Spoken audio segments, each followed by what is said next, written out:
പിതാവിനും പുത്രനും പരിശുദ്ധാത്മാവിനും സ്തുതി. സങ്കീർത്തനം അധ്യായം 50. കർത്താവായ ദൈവം ശക്തനായവൻ സംസാരിക്കുന്നു. കിഴക്ക് മുതൽ പടിഞ്ഞാറ് വരെയുള്ള ഭൂമി മുഴുവനെയും അവിടുന്ന് വിളിക്കുന്നു. സൗന്ദര്യത്തികവായ സിയോനിൽ നിന്ന് ദൈവം പ്രകാശിക്കുന്നു. നമ്മുടെ ദൈവം വരുന്നു. അവിടുന്ന് മൗനമായിരിക്കുകയില്ല. അവിടുത്തെ മുൻപിൽ സംഹാരാഗ്നിയുണ്ട്. അവിടുത്തെ ചുറ്റും കൊടുങ്കാറ്റ് ഇരമ്പുന്നു. തൻ്റെ ജനത്തെ വിധിക്കാൻ അവിടുന്ന് ആകാശത്തെയും ഭൂമിയെയും വിളിക്കുന്നു. ബലിയർപ്പണത്തോടെ എന്നോട് ഉടമ്പടി ചെയ്തിട്ടുള്ള എൻ്റെ വിശ്വസ്തരെ എൻ്റെ അടുത്ത് വിളിച്ചു കൂട്ടുവിൻ. ആകാശം അവിടുത്തെ നീതി ഉദ്ഘോഷിക്കുന്നു. ദൈവം തന്നെയാണ് വിധികർത്താവ്. എൻ്റെ ജനമേ, കേൾക്കുവിൻ. ഞാൻ ഇതാ സംസാരിക്കുന്നു. ഇസ്രായേലേ, ഞാൻ നിനക്കെതിരെ സാക്ഷ്യം നൽകും.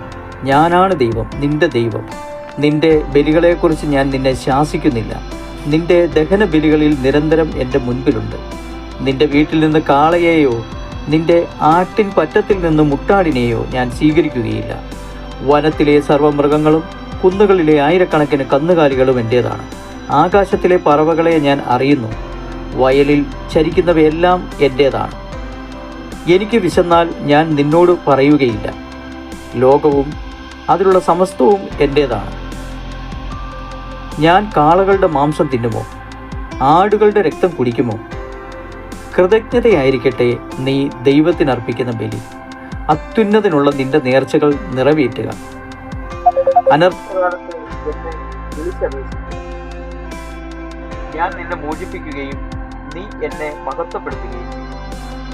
എന്നാൽ ദുഷ്ടനോട് ദൈവം പറയുന്നു, എൻ്റെ നിയമങ്ങൾ ഉരുവിടാനോ എൻ്റെ ഉടമ്പടിയെക്കുറിച്ച് ഉരിയാടാൻ നിനക്കെന്ത് കാര്യം? നീ ശിക്ഷണം വെറുക്കുന്നു. എൻ്റെ വചനം നീ അവഗണിക്കുന്നു. കള്ളനെ കണ്ടാൽ നീ അവനോട് കൂട്ടുചേരും. വ്യഭിചാരികളോട് നീ ചങ്ങാത്തം കൂടുന്നു. നിന്റെ വായ നീ തിന്മയ്ക്ക് തുറന്നിട്ടിരിക്കുന്നു.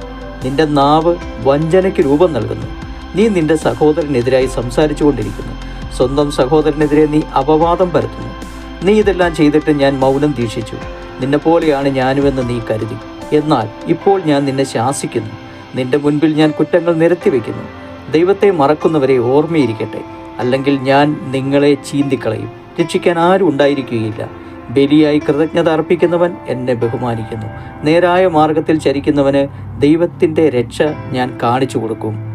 സർവശക്തനായ ദൈവത്തിന് കൃതജ്ഞത അർപ്പിച്ചുകൊണ്ട് അവൻ്റെ സ്നേഹത്തിലും സന്തോഷത്തിലും ജീവിപ്പാൻ നമുക്ക് കൃപയുണ്ടാകട്ടെ എന്ന് പ്രാർത്ഥിക്കുന്നു. ആമേൻ.